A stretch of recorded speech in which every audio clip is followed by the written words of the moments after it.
media kusanga abawala abambadde ng'oyo kwe kuli buli kimu kyokka ate abagezi kwe bagaggawalira.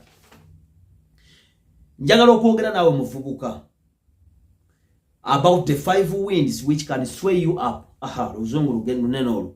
Empewo ettaano esobola okuwuubawuuba obulamu bwo. Kuba bwe tuba ku nsinga tukula, nze ndaba nnyo Nat Geo World. Abantu balowooza nti ebisolo bibeera mu ttale for free. Naye ate ebiri mu jjango bingi nnyo ebizibu. Ekisolo okulaba nga kikuze ne bwebeera mpologoma kiyita bintu bingi okulaba nti kikula. 1. Waliwo financial wind. Waliwo empewo ey'obwakatonda ey'ebyensimbi. Kyokka era ne kino kitegeere nti waliwo empewo ey'akazimu ey'ebyensimbi. There is a financial wind, there is a spiritual wind, there is a social wind, there is a physical wind, there is a sexual wind. Kati omuvubuka bw'aba akula, Setaani ejja n'akwetoolooza empewo 5 ezijja okukubeerera enzibu okuwangula kubanga obulimba butambula nnyo. Nammwe mukiraba ku social media. Olwaleero ojja kutunulira bannyinaffe abaana ab'obuwala. They are reduced to 0. Batambula bwereere. Social media eriko emyoyo nga 5: okuwemula, okweyambula, okulimba, okubba, okusiyaga, okwagala abakazi abakulu, okukunama, okuwaayiriza, okupostinga ebintu ebyenjawulo. N'ate era ebintu ebirungi kwebiri okwo kwennyini. Kisinziira ani agyeyambisa. Era abantu bajja tubuuza, nze sibalimba baganda bange, ndaba abawala abalungi ku social media. Omu ku bawala abasinga obulungi ku social media bwe bayita Winnie Wamami. Ne Winnie Wamami okuva lye yafuuyira ku live n'antama. Abantu abali ku social media level yaabwe abavubuka. Era olwaliro nze kyobula siwuliriza Foot Soldier, siwuliriza muntu munaku byayogedde. Kubanga mu Uganda mulimu miliyoni 45 ez'abantu. Abantu balowooza nti buli muntu ali mu Uganda ali ku level ya boda boda. Abavubuka abali ku social media ne betusinga okulaba wano bali ku level ya boda. Kyova olaba nze bwe natuuka mu kibuga nga nkulidde embulamu obwa wansi, nanoonya abantu bansingako. Mu mbeera eyo nandyagadde okuwemula naye Hamu anaakiraba atya? Musumba Sala anaakiraba atya? Katonda anaakiraba atya? Muzeeyi Museveni anaakiraba atya? Kati Muzeeyi Sale nga aba ayita bw'ati ng'asanga mpemula. Tulina betuswalira.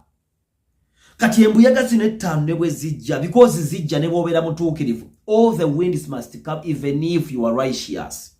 The spiritual wind, the physical wind, the social wind, the financial wind, the sexual wind, they must come. And sometimes they can come as typhoon, omuyaga.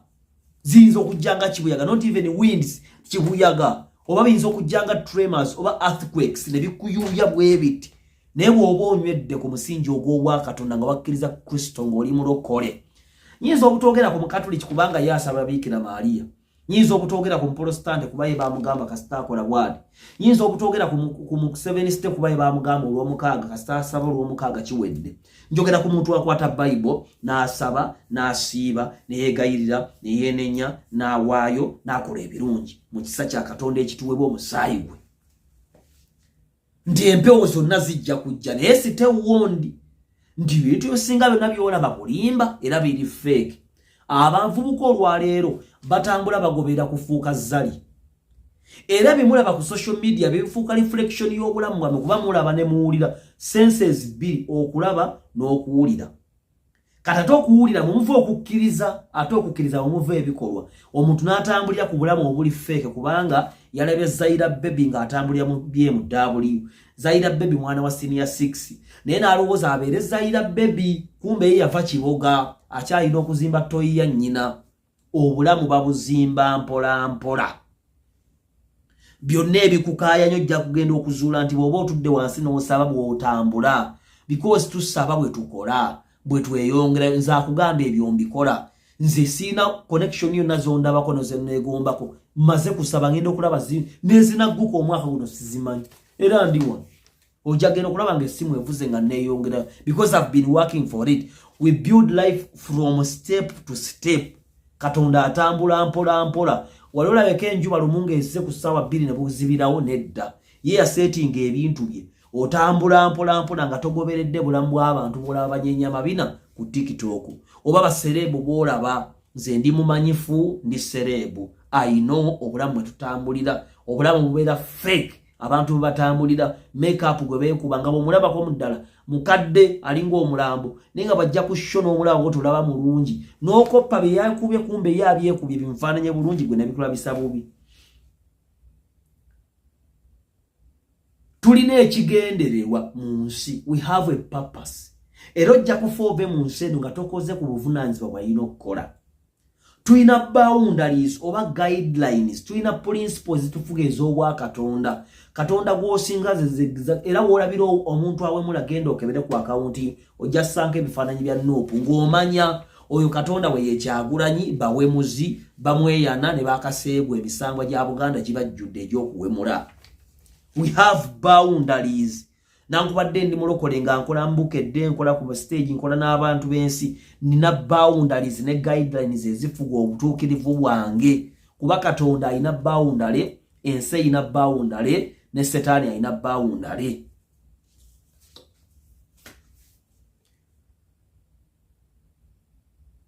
So abaana ab'obuwala ab'omuwendo abatambula n'atambula nga yambadde empale ey'omundu agasambiga nene bwegati n'atambula eyo lifestyle ekoppebwa mbayimbi ba Nicki Minaj bashiba baani ne batambula nga bali bukunya olunaku lumu ojja kukyejjusa. Ebigambo bino oli binoonya nga tewakyali abikugamba. Pinkett mikwano gyange, Marine Time Kago mikwano gyange, Tavani Woods Kabuusu mikwano gyange, Womukat School of Journalism and Mass Communication mikwano gyange, Kankwasa Balirega akulembera Nema mukwano gwange, Operation Wealth Creation mikwano gyange, bakubire Kasimu mwogere Operation Wealth Creation Jenosale akubira nze 07042992 ogende ku mutukuvu subscribing buli kimu kitambule bulungi. Status Benz mwera.